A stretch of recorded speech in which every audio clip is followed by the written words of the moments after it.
Il n'arme pas un pays. Il verrouille une matrice. Nous sommes en 2025. À Bamako, capitale d'un pays sous pression, où les avions étrangers ne survolent plus sans permission. Aujourd'hui, on parle d'un chef militaire devenu chef d'État. Un homme que certains décrivent comme paranoïaque. D'autres, comme le seul à voir clair. Son nom, Assimi Goïta, président du Mali. Formé, observé, mais jamais possédé. Lui ne parle pas souvent, mais il agit. Et ce qu'il prépare, ce n'est pas juste une guerre contre des groupes armés, c'est un basculement, un effondrement contrôlé, de la CEDEAO, du franc CFA, de la fiction post-coloniale. Parce qu'il le sait, ce qui se joue ici n'est plus local. C'est systémique, c'est monétaire, médiatique, algorithmique. Et ce que le Mali affronte aujourd'hui, ce n'est pas seulement la Kalash, c'est le câble sous-marin, le drone discret, le compte bancaire gelé sans préavis. Alors il anticipe.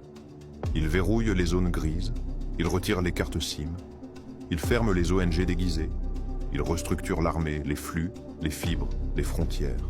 Certains parlent de fermeture. Mais ceux qui ont vu tomber la Libye savent. Quand un empire perd une proie, il ne se retire jamais en silence. Imaginez, vous êtes infirmier à Mopti. La nuit, plus d'électricité, plus d'insuline. Les radios militaires parlent d'embargo, de déstabilisation. Votre fils vous demande « Papa, pourquoi on coupe les routes ?» Et vous ne lui parlez pas d'ennemis. Vous lui parlez de survie, de souveraineté, de dignité. Parce que la paix, ici, n'est pas un droit. C'est une conquête. La diplomatie est morte. Vive la dissuasion, l'humanitaire, un levier, la sanction, une offrande stratégique. Et le vrai arsenal malien, celui qui inquiète, ne se montre pas. Il ne défile pas, il écoute, il attend. Alors, que retient-on de cette guerre silencieuse? Qu'un pays sans dette est un pays à abattre? Que la lucidité stratégique est toujours confondue avec la paranoïa? Ou que parfois, il faut fermer les portes pour rouvrir l'histoire? Moi, je t'ai pas raconté la militarisation du Mali.